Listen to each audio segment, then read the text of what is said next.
రెండు తెలుగు రాష్ట్రాల్లో అటు ఆంధ్రప్రదేశ్ ఇటు తెలంగాణ రెండు రాష్ట్రాల్లో కూడాను ప్రభుత్వాలు మారాయి, అటు అధికారాలు మారాయి. ఇక ముఖ్యంగా ఈ రెండు కూడాను ఎగ్జాక్ట్లీగా చెప్పాలంటే మేనిఫెస్టోని అడ్డు పెట్టుకుని రెండు ప్రభుత్వాలు కూడా ఇప్పుడు వచ్చాయి, గద్దెనెక్కాయి. ముఖ్యంగా 6 గ్యారంటీలు అంటూ తెలంగాణలో, సూపర్ 6 అంటూ కూడాను ఆంధ్రప్రదేశ్లో అటు కూటమి ప్రభుత్వం ఇటు కాంగ్రెస్ ప్రభుత్వం అధికారంలోకి వచ్చాయి. ఇక ముఖ్యంగా 10 ఏళ్ళు తెలంగాణను పరిపాలించిన కేసీఆర్ని కూడాను గద్దె దింపి కాంగ్రెస్ అధికారంలోకి వచ్చింది. మరోపక్క 151 స్థానాలు అంటే చరిత్రలో కని విని ఎరుగని పర్సంటేజ్తో, అట్లాగే ఓట్ షేర్తో, సీట్ల షేర్తో అక్కడ వైసీపీ అధికారంలోకి వచ్చిన వైసీపీని కూడాను ఎట్టకేలకు కేవలం 5 ఏళ్లలోనే గద్దె దింపింది. ఇక అంతకు మించి 151 స్థానాలకు మించి 164 స్థానాలు కూటమి ప్రభుత్వం కైవసం చేసుకుంది. ఇక రెండు కూడాను మేనిఫెస్టోని అడ్డం పెట్టుకొని అధికారాన్ని చేజిక్కించుకున్నాయి. ఇక దీనిపైన మరింత విశ్లేషణ చేయడానికి మనతో పాటు సీనియర్ జర్నలిస్ట్ నాని ఉన్నారు, మనం మాట్లాడదాం. అన్న నమస్తే. నమస్తే, ఎట్లున్నారు? బాగున్నా. సూపర్. తెలంగాణలో చూసుకుంటే 6 గ్యారంటీలు అంటూ కూడాను, అభయహస్తం అంటూ ఈ పేర్లు చెప్పుకుంటూ కూడాను అధికారంలోకి వచ్చింది కాంగ్రెస్ పార్టీ. ఆంధ్రప్రదేశ్లో కూడా చంద్రబాబు కూటమితో ఏదైతే బీజేపీ, జనసేన, టీడీపీ కలిసి ఏదైతే వచ్చారో వాళ్ళు కూడా సూపర్ 6 అంటూ ముందుకు వచ్చారు. కానీ సూపర్ 6 అయితే ఇప్పటివరకు ఇక్కడ అందులో ఈ పెన్షన్ ఒకటి ఇచ్చారు. ఆ పెన్షన్ తర్వాత ఉచిత సిలిండర్లు రీసెంట్గా లాస్ట్ మంత్ నుంచి ఇంప్లిమెంట్ చేస్తామని ఈ నెల నుంచి ఇంప్లిమెంట్ చేశారు. ఇది ఒకటి తప్ప మిగతా హామీలు ఏవి అయితే ఇంప్లిమెంట్కి నోచుకోలేదు.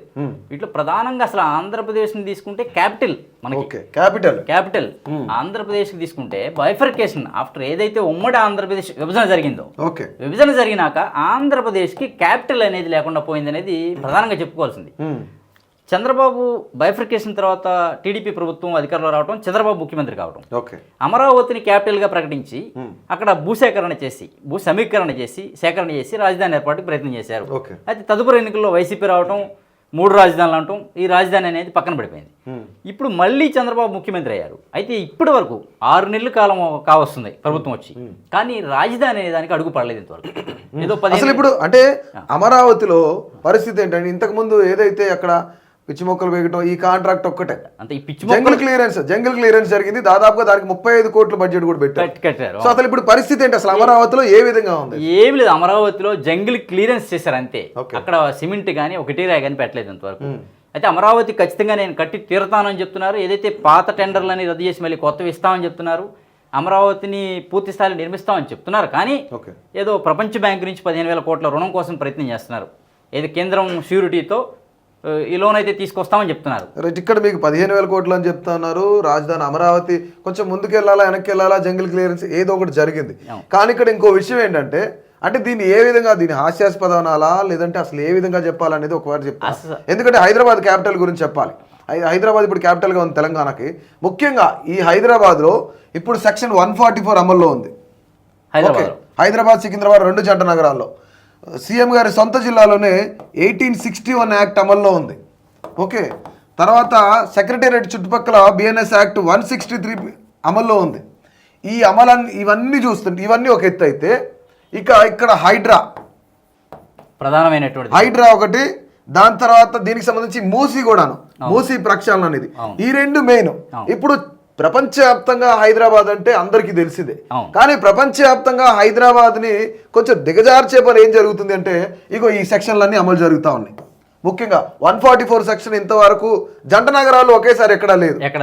బిఎన్ఎస్ 163 యాక్ట్ అంటే సెక్రటేరియట్ చుట్టుపక్కల ఎవరు ధర్నాలు చేసినా, ఎవరు ప్రొటెస్టులు చేసినా వాళ్ళని అరెస్ట్ చేసే ప్రయత్నం జరుగుతుంది.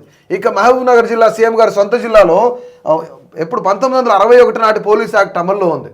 ఎందుకంటే ఎవరు కూడాను అక్కడ ప్రొటెస్టులు చేయకూడదు, ధర్నాలు చేయకూడదు, యాజిటేషన్స్ ఏమీ చేయకూడదు. సో ఇదిలా ఉంటే హైడ్రా పేరు చెప్పి ఏదైతే క్యాపిటల్కి కావాల్సిన డెవలప్మెంట్ అనేది పూర్తిగా డెమాలిషన్ చేస్తా ఉన్నారు ఇక్కడ. అండ్ వన్ మోర్ ఇంకోటి ఏంటంటే, రియల్ ఎస్టేట్కి సంబంధించి పూర్తిగా అంటే ఎకరా 100 కోట్లు ఉన్న రియల్ ఎస్టేట్, ఎకరా 100 కోట్లు ఉండేది ఇప్పుడు 60-70 కోట్లకే పడిపోయింది. అంటే రిజిస్ట్రేషన్ లేవు, కొనుగోలు లేవు, అమ్మకాలు లేవు. అంటే హైదరాబాద్ చుట్టుపక్కల మొత్తం కూడాను పూర్తిగా రియల్ ఎస్టేట్ అనేది కొలాప్స్ అయిపోయింది, మొత్తం నిర్వీర్యం అయిపోయింది. ముఖ్యంగా ఈ హైడ్రా, మూసీ అనేది అంటే ఇప్పుడు ఫర్ సపోజ్ మీరు ఎక్కడో ఆంధ్ర నుంచి వచ్చారు, హైదరాబాద్లో ఒక ఇల్లు కొనాలంటే, ఇల్లు కట్టాలి అంటే ఖచ్చితంగా హైడ్రా పర్మిషన్ తీసుకోవాలి. ఇంతకుముందు సిటీ ప్లానింగ్ కానీ ప్లానింగ్ కమిషన్ అది మున్సిపాలిటీకి సంబంధించి కానీ వాటర్కి సంబంధించిన వీళ్ళందరి దగ్గర నుంచి పర్మిషన్లు కావాలి. కానీ ఇప్పుడు కొత్తగా హైడ్రా పర్మిషన్ కూడా తీసుకోవాలని చెప్పేసి చెప్పడంతో ఎట్టకేలకు రియల్ ఎస్టేట్ అనేది డమాల్ అయిపోయింది. ఇక హైదరాబాదు, సికింద్రాబాదు, సైబరాబాద్ 3 సిటీలతో పాటు సీఎం గారి కళ, రేవంత్ రెడ్డి గారి కళ ఏంటంటే 4th సిటీ ముచ్చర్ల గ్రామం ఏదైతే ఉందో బేగర్ కంచెని ఒక కీ పాయింట్గా చేసుకొని, బేగర్ కంచె అనే గ్రామాన్ని కీ పాయింట్గా చేసుకుని ముచ్చర్ల ఈ చుట్టుపక్కల గ్రామాలన్నీ దాదాపుగా 14,000 ఎకరాలు భూసేకరణ జరగాలి.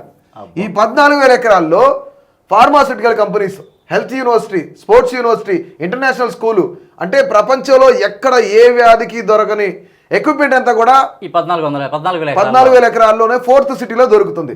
కానీ ఇక్కడ ఒక హాస్యాస్పదం ఏంటంటే ఇంతవరకు దీని సర్వే నెంబర్ ఎంత, ఈ భూముల విస్తీర్ణం ఎంత, ఈ భూములు ఎక్కడి నుంచి తీసుకున్నారు, ఈ భూములు దేనికి కేటాయిస్తారు, ఎందుకు కేటాయిస్తారు, ఇందులో స్కామ్ ఎంత ఉంటుంది, అంటే ప్రభుత్వం చేతులు ఎంత ఉంటుంది, ప్రైవేట్ వ్యక్తుల చేతులు ఎంత ఉంటుంది, ప్రజలకు ఉపయోగించుకోవడానికి ఎంత ఉంటుంది అనేది ఒక క్లారిటీ లేదు.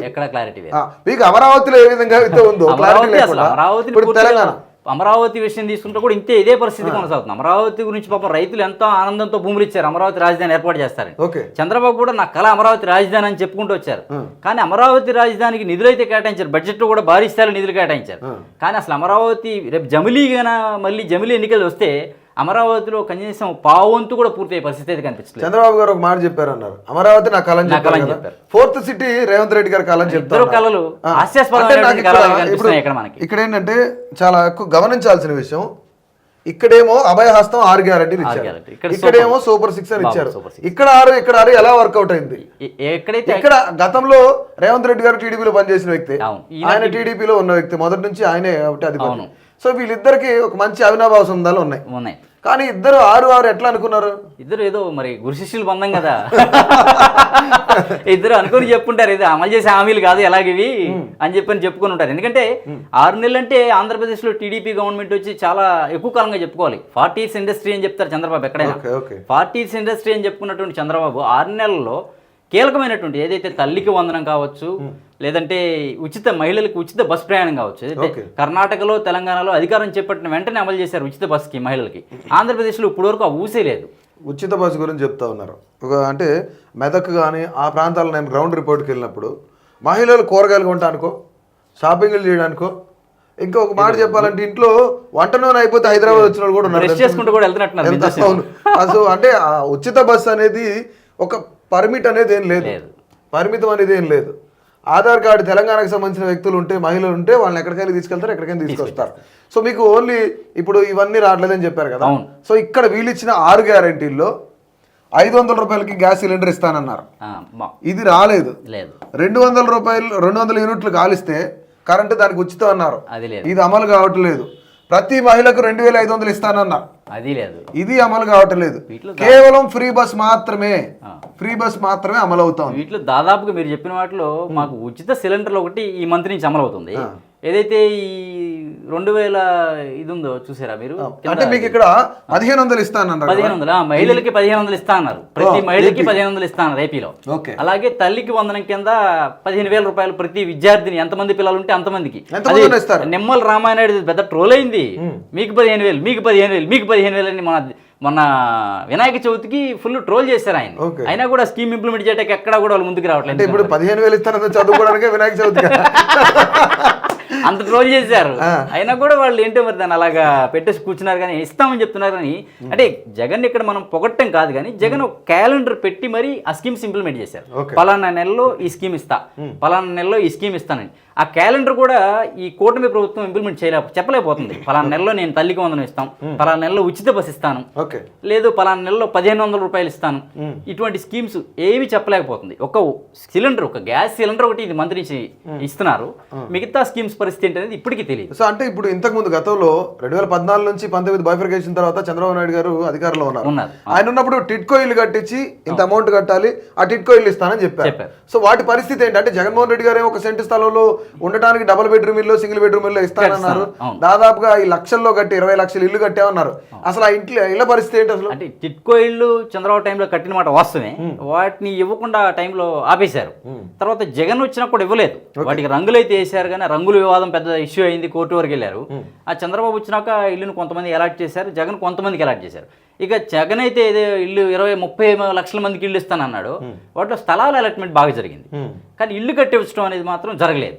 ఏదో ఆర్థికమైనటువంటి ఇబ్బందులు ఉన్నాయి, ఇల్లు కట్టించలేకపోతున్నాం అని చెప్పారు అప్పట్లో మంత్రులు. అది ఇల్లు కట్టించలేదు. ఇప్పుడు మరి ఈయన వచ్చి కూడా నేను 2 సెంట్లు స్థలం ఇస్తాను, ఇల్లు కట్టిస్తాను అన్నాడు. జగన్ 1 సెంటు స్థలం ఇటాకే నానా ఇబ్బందులు పడాల్సి వచ్చింది. నాకు చిన్న డౌట్, చెప్పండి. రంగుల గురించి ఇష్యూ ఏదో అన్నారు కదా, వేయటానికి 1300, తీయడానికి 1300, అదే కదా? అదే 1100 కోట్లు 1100 కోట్లు అన్నారు. అది కూడా ఇక్కడ కూడా మళ్ళీ ఇక్కడ చెప్పుకోవాల్సిన విషయం కూడా ఉంది. వీళ్ళు అక్కడ జగన్ విమర్శించారు, ఎన్ని కోట్లు ఖర్చు పెట్టారు, ఎన్ని కోట్లు పెట్టారని. నిన్న బడ్జెట్ సమావేశాల్లో వీళ్ళు వాస్తవాలు చెప్పాల్సి వచ్చింది. మేము చెప్పిన అబద్ధాలని మళ్ళీ వీళ్ళే వాస్తవాలు చెప్పాల్సి వచ్చింది. 3,000 కోట్లు పెయింట్లు వేయటానికి తీయటానికి ఖర్చు చేశారని చెప్పారు. అది అబద్ధం అని చెప్పని మళ్ళీ బడ్జెట్లో వీళ్ళే చెప్పాల్సి వచ్చింది దానికి ఆన్సర్. ఇట్లా అనే కొన్ని అంశాల్లో వీళ్ళు చెప్పుకుంటే అప్పులు, ఆంధ్రప్రదేశ్ రాష్ట్రానికి అప్పుల విషయంలో కూడా జగన్ 14 లక్షల కోట్లు అప్పులు చేశారని చెప్పుకొచ్చారు. చివరికి 9 లక్షల కోట్లు అప్పులు అయ్యిందని చెప్పి బడ్జెట్లో చెప్పారు. కానీ ఈ రోజు 6,74,000 కోట్లు సంథింగ్ అని చెప్తున్నారు. అంటే వాళ్ళకే స్పష్టత లేని పరిస్థితి. కూటమిలో ఉన్నటువంటి సర్కార్కే జగన్ సర్కార్లు ఎంత అప్పు చేశారనేది స్పష్టంగా వీళ్ళు చెప్పలేకపోతున్నారు. సో ఇప్పుడు మీకు ఆంధ్రాలో ఇళ్ల పరిస్థితి, టిట్కో ఇళ్ల గురించో, జగనన్న ఇళ్ల గురించో, జగనన్న కాలనీల గురించో, వైఎస్ఆర్ కాలనీల గురించి ఇట్లున్నాయి. సో ఇక్కడ నీకు ఇంట్రెస్టింగ్ విషయం చెప్తా. ఇందిరమ్మ ఇల్లు అని చెప్పారు. ఇందిరమ్మ ఇళ్ళకి సంబంధించి ఇందిరమ్మ ఇల్లు ఇస్తాం, ఒకవేళ జాగా ఉంటే ఇల్లు కట్టుకోవడానికి 5 లక్షలు ఇస్తామని చెప్పారు. కానీ ఇక్కడ పరిస్థితి ఏంటంటే కేసీఆర్ హయాంలో డబుల్ బెడ్రూమ్ ఇల్లు కట్టారు. సో అవి ఏంటంటే కొంతమందికి ఇచ్చారు, కొంతమందికి ఇవ్వలేదు. అవి నాసి రకంగా ఉన్నాయని కమెంట్ చేసింది వీళ్ళే. అవి ఎవడైనా ఉంటాడా? ఉండరుగా, ఎవరికి దిక్కులేని వాళ్ళే ఉంటారని చెప్పి కమెంట్ చేసింది కూడా వీళ్ళే. కానీ ఈ రోజు మూసీ పరివాహక ప్రాంతం వాళ్ళకు, హైడ్రా వాళ్ళకు వీటన్నిటిని కూడా వాళ్ళకే కేటాయిస్తున్నారు డబుల్ బెడ్రూమ్. అంటే ఒకప్పుడు ఇల్లు కట్టలేదని చెప్పింది వీళ్ళే, మళ్ళీ ఇప్పుడు అదే ఇల్లు కేటాయిస్తానని చెప్తున్నారు వీళ్ళు. మళ్ళీ ఒకవేళ ఎవరన్నా మనలాంటి జర్నలిస్టులు కనుక అడిగితే కనుక 2,500 కోట్లు పెట్టి, అంటే వాటన్నిటినీ కూడాను డెవలప్ చేయడం, రెనోవేషన్ చేయడం, పునరావాస కేంద్రాలు ఏర్పాటు చేయడం చేస్తానన్నారు. మళ్ళీ 2,500 కోట్లు బడ్జెట్ పెడతారు దీనికోసం. కానీ కేసీఆర్ గతంలో ఇల్లు కట్టలేదు విమర్శించింది వీళ్ళే, కానీ మళ్ళీ డబుల్ బెడ్రూమ్ ఇస్తారని చెప్పేది కూడా వీళ్ళే. విమర్శ చేయటం మా వంతే, మళ్ళీ కాదు మేము చెప్పింది తప్పు, మేము చేసేది కరెక్ట్ అని చెప్పుకోవడం కూడా వాళ్ళు. జనాలు పిచ్చోళ్ళని చేయటువంటి రాజకీయ నాయకుల తర్వాత ఎవరి వల్ల కాదు. సో ఓవరాల్ గా అసలు ప్రస్తుతానికి అక్కడ అంటే చాలా క్లియర్ గా ఆంధ్రప్రదేశ్లో ఒక 2 విషయాల్లో, ఒకటి ఎడ్యుకేషన్ గురించి, 2 హోమ్ సెక్రటరీ గురించి. ఈ రెండింటి గురించి చాలా ఎక్కువ ఇష్యూ జరుగుతుంది. ఈ ఇష్యూ అన్న మీ దగ్గరే కాదు, ఆంధ్రాలోనే కాదు, తెలంగాణలో కూడా ఉన్నాయి. ఫస్ట్ అసలు ఆంధ్ర పరిస్థితి ఏంటో తెలుసు. ఆంధ్రాలో ఎడ్యుకేషన్ విషయంలో జగన్ ఉన్నప్పుడు నాడు నేడు అని పెట్టి ఎడ్యుకేషన్ విషయంలో చాలా బాగా చేశారని చెప్పుకోవాలి. పూర్ పీపుల్ అంతా కూడా ప్రతి ఒక్కరు స్కూల్కి వెళ్ళాలి అనే దాని మీద బాగా వర్క్ చేసి పంపించారు. అయితే ఏదైతే కూటమి ప్రభుత్వం వచ్చిందో ఆ తర్వాత పూర్తిగా విద్యని వదిలేశారని చెప్పుకోవాలి. ఇప్పటివరకు కూడా ఏదైతే విద్యాశాఖ చంద్రబాబు తనయుడు ఎవరైతే మంత్రి లోకేష్ ఉన్నారో ఆయన దగ్గర ఉంది. ఐటీ శాఖ కూడా ఆయన దగ్గరే ఉంది. ఐటీ మీద పెట్టిన కాన్సన్ట్రేషన్ ఎడ్యుకేషన్ మీద పెట్టట్లేదు. ఎడ్యుకేషన్ మీద పెట్టినట్లయితే చాలా హాస్టల్స్ కానీ, గురుకులాలు కానీ, ఏదైనా ప్రభుత్వ పాఠశాలలు కానీ, అసలు నాడు నేడులో చేపట్టిన పనులు ఎక్కడెక్కడ ఆగిపోయినాయి. అవి కూడా కంటిన్యూ చేయట్లేదు.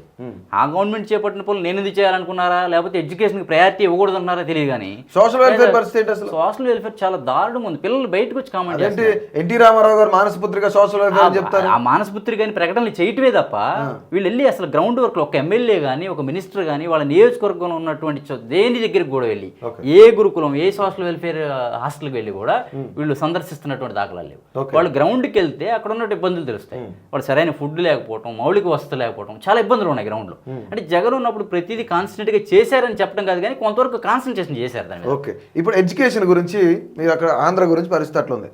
ఈరోజు మెయిన్ ఎడిషన్లో ఎడ్యుకేషన్కి సంబంధించి ఈరోజు వార్తాపత్రికలో నేను అనాలిసిస్ చేసేటప్పుడు కూడా చూశాను. నేను దాదాపుగా జడ్పీ స్కూల్స్ ఒక్కొక్కటి మూతపడే పరిస్థితి, ఫండ్స్ లేని పరిస్థితి, గురుకులాలకు బిల్స్ లేని పరిస్థితి ఎడ్యుకేషన్కి సంబంధించి. కానీ కాస్మెటిక్ ఛార్జ్ మేము వచ్చిన తర్వాత పెంచామని చెప్తారు. అసలు గురుకులాలు మూతపడుతున్నాయి, జడ్పీ స్కూళ్ళు మూతపడుతున్నాయి పిల్లలు లేక, మరి కాస్మెటిక్ ఛార్జీలు ఎవరికి ఇస్తున్నారు వీళ్ళు? అంటే రీసెంట్గా రేవంత్ రెడ్డి సర్కార్ కూడా కాస్మెటిక్ ఛార్జీలు పెంచుతూ ఒక సవరణ చేసింది, ఆ బిల్లు పాస్ చేయాలని చూస్తున్నారు. సో ఈ విషయం చెప్తా ఉన్నారు. కానీ ఇంకొక దారుణమైన విషయం ఏంటంటే ఈరోజు ఒక తెలంగాణలోనే ఒక మారుమూల గ్రామంలో దాదాపుగా ఒక మధ్యాహ్న భోజన పథకంలో 100 మందికి ఫుడ్ పాయిజన్ అయింది. అందులో 15 మంది పిల్లలు, వాళ్ళ పరిస్థితి చాలా విషమంగా ఉంది. ఇదే ఫుడ్ పాయిజన్ ఏపీలో కూడా బాగా జరుగుతుంది. జడ్పీ స్కూల్కి సంబంధించి పిల్లలు వీళ్ళంతా జడ్పీ స్కూల్ వాళ్ళే. ఒక 10వ తరగతి బాలిక ఫుడ్ పాయిజన్ అయ్యి అల్లాడిపోతా ఉంటే హాస్పిటల్లో తీసుకెళ్ళడానికి అందులో బెడ్స్ లేవు. బెడ్స్ లేక కన్న తండ్రి భుజాన్ని ఎత్తుకొని ఈరోజు చాలా హృదయ విదారకమైన ఎంత సిచ్యువేషన్. దారుణమైనటువంటి కనతండ్రి భుజాన్ని ఎత్తుకొని ఇంటికి తీసుకెళ్తున్నాడు, సెలైన్ బాటిల్ అమ్మాయికి పెట్టి పక్కన ఇంకో మనిషి పట్టుకొని వస్తున్నాడు. సో ఇంకొక వాళ్ళ తమ్ముడే అదే బాబు సెలైన్ పెట్టుకుని ఆడే చేతితో పట్టుకుని వెళ్తున్నాడు. ఆ బాబు ఎంతకంటే హృదయ విదారకమైన సంఘటన ఇంకోటి ఉంటుంది అసలు. ఇంతకంటే తెలంగాణలో ఎడ్యుకేషన్ పరిస్థితి అట్లుంది, కానీ ఇంతవరకు ఎడ్యుకేషన్ మినిస్టర్ ఎవరో తెలియదు తెలంగాణలో. 12 నెలలు అవుతుంది ఇంతవరకు కూడాను ఒక క్యాబినెట్ ని ఎక్స్టెన్షన్ చేసిన పరిస్థితి లేదు. ఎడ్యుకేషన్ సార్ దగ్గరే ఉంది, హోమ్ మినిస్ట్రీ సార్ దగ్గరే ఉంది, సీఎం కూడా సారే. అన్ని పెట్టుకున్నారు కానీ ఏది ఇంప్లిమెంటేషన్ జరగట్లేదు ఇక్కడ అంతే. ఇక హోమ్ సెక్రటరీకి సంబంధించి ఒకసారి హోమ్ లో మనం చూసినట్లయితే గత 12 నెలల్లో ఎన్నో అవాంఛనీయ సంఘటనలు, ఆడపిల్లల పైన అంటే 6 నెలల బాలిక పైన అత్యాచారం జరిగిన పరిస్థితులు, నడి రోడ్డు మీద కత్తి తీసుకొని పొడిచే పరిస్థితులు, అంటే ఆడపిల్లల పైన అత్యాచారాలు ఎన్నో జరుగుతూ ఉన్నాయి. వాళ్ళేం చెప్తారు, ఇదే క్వశ్చన్ ఒక జర్నలిస్ట్ అడిగినా సరే కేసీఆర్ హయాంలో జరగలేదా, బీఆర్ఎస్ హయాంలో జరగలేదా, గత 10 ఏళ్లలో ఇంతకు మించి జరిగినాయి, అప్పుడెందుకు ప్రశ్నించలేదు అని చెప్తా ఉన్నారు. కానీ మా దగ్గరికి వచ్చాకే మీడియా వాళ్ళందరికీ ఫ్రీడమ్ ఇచ్చాం, గతంలో మీడియా వాళ్ళకి ఫ్రీడమ్ లేదు కాబట్టి ఇప్పుడు అన్నీ బయటపడుతున్నాయి, గతంలో బయటపడలేదని చెప్తా ఉన్నారు. ఆంధ్రప్రదేశ్లో కూడా సేమ్ అదే పరిస్థితి. 3 ఏళ్ల చిన్నారి దగ్గర నుంచి రేపులు జరుగుతాయి. 3 ఏళ్ల చిన్నారి నుంచి ఏంటి, లాస్ట్ స్టూడెంట్ని రేప్ చేశారు నిన్న కాకుండా. బడ్జెట్ జరుగుతుంది, బడ్జెట్లోనే లాస్ట్ స్టూడెంట్ని రేప్ చేశారంటే కఠినమైన చర్యలు తీసుకుంటామని చెప్పారు. అంటే ఆంధ్రప్రదేశ్లో కూడా హోంమంత్రి చాలా వీక్గా ఉన్నారని చెప్పుకోవాలి. ఎక్కడ నేరాలు కట్టడి చేయడంలో పూర్తి స్థాయిలో పని చేయట్లేదు. పోలీసులు విఫలమయ్యారని చెప్పుకోవాలా, హోంమంత్రి విఫలమయ్యారని చెప్పుకోవాలా తెలియదు, కానీ ఖచ్చితంగా విఫలమయ్యారు, హోంమంత్రి విఫలమయ్యారు. కానీ అనిత గారు ఎప్పుడు చూసినా చాలా కఠినమైన నిర్ణయాలు తీసుకున్నాం, అసలు గంజాయి ఎక్కడ పడితే అక్కడ గంజాయి పట్టుకుంటే కదా. ఆంధ్రప్రదేశ్లో ఎక్కడ చూసినా గంజాయిని పట్టుకుంటున్నారు, విపరీతంగా టోల్ గేట్ల దగ్గర దొరుకుతుంది గంజాయి వల్లే దొరుకుతుంది. అది ఏమంటే గత గవర్నమెంట్లో గంజాయి ఏదైతే ఎక్కువ జరిగిందో ఆ గంజాయిని ఇప్పుడు కూడా సరఫరా జరుగుతుందని చెప్తున్నారు. 6 నెలలు అయింది మా గవర్నమెంట్ వచ్చి, ఇంకా జగన్ వల్ల కాదు ఇది మా గవర్నమెంట్ కట్టడి చేసుకోవాల్సిన పరిస్థితి ఉందని మాత్రం చెప్పట్లేదు వాళ్ళు. ఇంకా గత ప్రభుత్వం మీద నిందలేయటమే కానీ మేమేం చేస్తామని చెప్పుకోలేని పరిస్థితిలో హోంమంత్రి ఉన్నారు. రైట్. గంజాయి మాదక ద్రవ్యాల విషయం ఆంధ్రప్రదేశ్లో ఆ విధంగా ఉంటే ఇక తెలంగాణలో ఏ విధంగా ఉందో చెప్తా విను.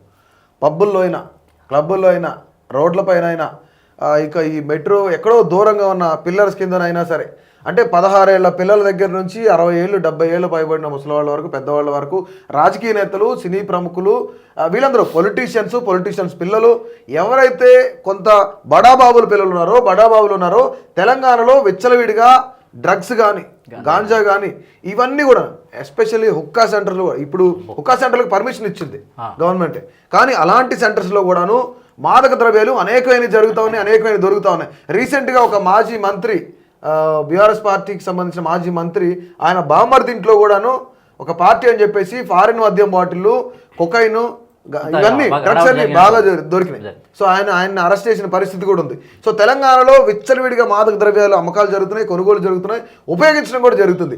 అది 16 ఏళ్ల పిల్లల దగ్గర నుంచి సినీ రాజకీయ ప్రముఖుల వరకు కూడాను, వాళ్ళ పిల్లల వరకు కూడా కొనసాగుతాం. ఇదే ఆంధ్రప్రదేశ్లో కూడా ఇదే పరిస్థితి ఉంది. గంజాయి విపరీతంగా లభిస్తుంది. At the same time rapes, అత్యాచారాలు బాగా జరుగుతున్నాయి. అత్యాచారాలు కట్టడికి కఠినమైన చర్యలు తీసుకోవాల్సిన పరిస్థితి ఖచ్చితంగా ఉంది ఆంధ్రప్రదేశ్లో. మేము తీసుకుంటాం అంటే చంద్రబాబు ఏం చెప్తున్నారంటే ఈ బడ్జెట్ సమావేశాల్లోనే ఆయన చెప్తుందంటే కఠినమైన చర్యలు తీసుకుంటాం, ఊరికి లేదు తాట తీస్తాం అని చెప్తున్నారు, కానీ ఎక్కడ తాట తీస్తున్న దాఖలాలు కనిపించట్లేదు. ఈయన అట్లాగే ఇస్తారులే అని ఎవరైతే క్రిమినల్స్ ఉన్నారో వాళ్ళ పని వాళ్ళు చేసుకుంటూ వెళ్ళిపోతున్నారు. కానీ ఎలక్షన్స్కి ముందు ఇప్పుడు ప్రస్తుతానికి ఆంధ్రప్రదేశ్ డిప్యూటీ సీఎం పవన్ కళ్యాణ్ గారు విపరీతంగా ఆయన మాట్లాడిన మాటలు, ఏదో చేస్తారు. అసలు 34,000 మంది మహిళలు మిస్ అయ్యారని చెప్పి కామెంట్ చేశారు ఆయన. కట్ చేస్తే హోంమంత్రి ఇచ్చిన ఆన్సర్లో మొత్తం కలిపిన 40 మంది మహిళలు మిస్ అయినట్టు కేసులు నమోదు కాలేదని చెప్పింది ఆవిడే, హోంమంత్రి గారు, అనిత గారు. అంటే ఎంత ఫేక్ ప్రాపకాండా చేస్తున్నారని వైసీపీ వాళ్ళ మీద చివరికి మళ్ళీ తిరుగుబాటు చేసిన పరిస్థితి. అసలు అంటే డిప్యూటీ సీఎం గారు ఒకప్పుడు చెగువేరా అంటూ ఉండేవాళ్ళు. బట్ ఇప్పుడు మరి ఏంటి అసలు పార్టీలు మారుస్తారు ఆయన, తర్వాత ధర్మాలు వస్తూ ఉంటే ఆయన దగ్గరికి మనం ఆయన్ని చెప్పుకోకూడదు ఇక్కడ, ఎందుకంటే మళ్ళీ బాధపడతారు ఆయన చెప్తే. ధర్మాన్ని ఫాలో అవుతాం చెప్తా ఉన్నారు కదా ఆయన. సో మొత్తానికి కూడాను ఆ విధంగా ఉంటాయి ఇక్కడ విషయాలు కానీ అక్కడ విషయాలు కానీ మనం చాలా క్లియర్ గా చూసినట్లయితే అక్కడ సూపర్ 6, ఇక్కడ 6 గ్యారెంటీ, మాది తెలుగు మీది ఇంగ్లీష్, అంతే. ఇవి అమలయ్యేది ఎప్పుడు అసలు? గురు శిష్యులు ఇద్దరు కలిసి ఇచ్చిన హామీలు ఏదైతే ఉన్నాయి మన గురు శిష్యులు అనొచ్చు, ఎందుకంటే ఇద్దరు ఒక పార్టీలో ఉన్నారు గతంలో, ఇద్దరు టీడీపీ గొడుగు నుంచి వెళ్ళినట్టు. గురు శిష్యులు నువ్వు అంటున్నావు, ఆయన ఎక్కడో తంతానని ఆయన అంటాడు గురు శిష్యులు అంటే సహచరులు అని చెప్పాను. రైట్ సహచరులు, రైట్ మన సహచరులు ఇద్దరు, ఏదైనా సహచరులు ఇద్దరు హామీలు అయితే ఇచ్చారు, ఇద్దరు సిక్సే కొడితే సిక్సే, కానీ ఆ సిక్స్ కొట్టట్లేదు అక్కడ, కొడితే సిక్స్ వెళ్ళాలి, కొట్టట్లేదు, అది అయ్యేది లేదు. ఈలోపు జమిలీ ఏదైనా వచ్చిందంటే ఇక గాలి దీపమే అక్కడ. సో మాకైతే సూపర్ సిక్స్ అమలు అవ్వాలంటే బడ్జెట్ ఇప్పుడు పెట్టిన బడ్జెట్ లో ఏ మూలకే రానటువంటి పరిస్థితి. కానీ రైతులకు చాలా హామీలు ఇచ్చారు కదా, రైతులకు అసలు 20,000 రూపాయలు ఇస్తామని చెప్పి ఇచ్చారు రైతు భరోసా. ఇప్పటి వరకు సింగిల్ ఎంపీ ఇవ్వలేదు ఎక్కడ. మహిళలు ఉచిత బస్సు లేదు, పిల్లలకి తల్లి వందనం లేదు, ఉచిత సిలిండర్ మినహా ఏది ఇంప్లిమెంట్ చేయాలి. పెన్షన్ ఒకటి మాత్రం రాగానే ఇచ్చారు, పెన్షన్ పెంచుతామన్నారు, పెన్షన్ పెంచారు అంతే తప్ప రోడ్లు గుంతలు పూడుస్తున్నారు. ఇక్కడ చెప్పుకోవాల్సిన విషయం ఏంటంటే కొత్త రోడ్లు వేయకపోగా రోడ్లు గుంతలు పూడుస్తున్నారు. దానికి ఈ కూటమి ప్రభుత్వంలో ఉన్నటువంటి పార్టీల కార్యకర్తలు పాటలు పాడుకున్నారా, మా ప్రభుత్వం వచ్చేసింది గుంతలు పూడుస్తున్నారు. గుంతలు కాదు, కొత్త రోడ్లు వేయాలి. గుంతలు పూడ్చి ఈ గుంతలు పూడ్చి మీకు ఇంకో విషయం ఇక్కడ మనం ప్రధానంగా చెప్పుకోవాల్సింది ట్యాక్స్లు. ఎట్లాగంటే కర్ణాటకలో ఉచిత బస్సు పెట్టారు, అక్కడ ₹1 కోటి ఆదాయం ఉన్న దేవాలయాలపై పన్ను వేసేసారు. మాకు ఆంధ్రప్రదేశ్ భలే హాస్యాస్పదం. ఇక్కడ ఇంతవరకు ఉచిత బస్సు అమలు చేయకుండానే స్టేట్ రోడ్డు ట్యాక్స్, రాష్ట్ర రహదారుల పైన పన్ను వేద్దాం అని అసెంబ్లీలో ప్రతిపాదన పెట్టారు చంద్రబాబు గారు. పెట్టగానే ఎమ్మెల్యేలంతా ఓహో ఆహా మా అని చెప్పని తమ అనుమతిని తెలియజేశారు. అసలు పన్నులు ప్రజల మీద వేయటం ఏంటి, చెత్త పన్ను వేస్తే జగన్ ని నానా తిట్లు తిట్టారు, మహమ్మద్ గజనీ అని అది అయిన పాత్రుడు చెత్తనాయాలని తిట్టేశారు. ఒక అసభ్య పదమైనటువంటి లాంగ్వేజ్ వాడారు, మనం వాడకూడదు జర్నలిస్టులుగా. ఇప్పుడు చివరికి రాష్ట్ర రహదారులపై ట్యాక్స్ వేయడానికి రెడీ అయిపోయాడు ఉచిత బస్సు ఇంప్లిమెంట్ చేయకుండానే. అదేమంటే నా చేతిలో మంత్రదండం ఉందా అంటాడు. హామీలు ఇచ్చేటప్పుడు తెలియదా మంత్రదండం ఉందా లేదా? హామీలు ఇచ్చేటప్పుడు హామీల గురించి మీరు చెప్తా ఉన్నారు. రేవంత్ రెడ్డి గారు సాక్షాత్ రేవంత్ రెడ్డి గారు మాట్లాడారు తెలంగాణ గురించి. ఏవో లంక బిందులు ఉన్నాయనుకుని వచ్చాను, ఇక్కడికి వస్తే ఖాళీ బిందులు ఉన్నాయని చెప్పారు. ఇద్దరిది ఒకటే మాట, ఇద్దరిది సేమ్ ఒకటే మాట. ఇప్పుడు ఇందాక రైతుల గురించి మీరు మాట్లాడారు. మాకు ఇక్కడ రైతు భరోసాకు సంబంధించి 16,000 ఇస్తానన్నారు. ఇవి కాకుండా కౌలు రైతులకు 12,000 ఇస్తానన్నారు. ఇది కాకుండా ప్రతి కింటాకు 500 బోనస్ ఇస్తానన్నారు. ఇంతవరకు రైతు భరోసా అంటే దాదాపుగా 2 లక్షల రూపాయలు. అంటే ఇక్కడ ఒక ఇంట్రెస్టింగ్ విషయం చెప్పాలి. దాదాపుగా మీకు ఒక ఇంట్రెస్టింగ్ విషయం చెప్తాను. 2 లక్షల రూపాయలు రుణమాఫీ చేస్తాడు. ఎప్పుడు ఆయన డిసెంబర్ 7వ తేదీన నేను ప్రమాణ స్వీకారం చేస్తాను డిసెంబర్కి. అంటే సంవత్సరం పూర్తవుతుంది నెక్స్ట్ డిసెంబర్ 7th. 9వ తారీఖు 9th అంటే నేను రాగానే అంటే 2 లక్షలు రుణమాఫీ చేస్తాను, మీకు ఎందుకు వెళ్ళి తెచ్చుకోండి, ఏ బ్యాంక్ అయినా సరే చేస్తాను. డిసెంబర్ 9 రాలేదు, ఇంకా నవంబర్ లోనే మనం ఉంది అది. అందుకే వచ్చిన 3వ రోజుకే అంటే ఇంకా మళ్ళీ డిసెంబర్ 9 రావాలి. సంవత్సరం అయినా సరే 2 లక్షల రుణమాఫీ ఇంతవరకు కావాలా, కేవలం ₹1,00,000 లోపే అన్నారు. ఈ ₹1,00,000కి సంబంధించి అందరికీ అవ్వలేదు. రైతు భరోసా పడలేదని, రైతు రుణమాఫీ జరగలేదని చెప్పేసి రైతుల ఆత్మహత్యలు అనేక జిల్లాల్లో జరిగింది. వరంగల్ జిల్లాలో జరిగింది, ఆదిలాబాద్లో జరిగింది. వీళ్ళందరూ కూడా చనిపోయిన పరిస్థితి ఉంది రైతులు. అయితే ఇక్కడ రైతు ఆత్మహత్యల గురించి తీసుకుంటే మాకు ఆంధ్రప్రదేశ్లో ట్రోల్స్, సోషల్ మీడియా ట్రోల్స్ మీద విస్తృతంగా కేసులు పెడుతున్నారు. అయితే వైసీపీని టార్గెట్ చేసి పెడుతున్నారు అని చెప్పనేది జరుగుతున్న వాస్తవం. చంద్రబాబు ఇక్కడ ఒక మంచి మాట కూడా చెప్పారు.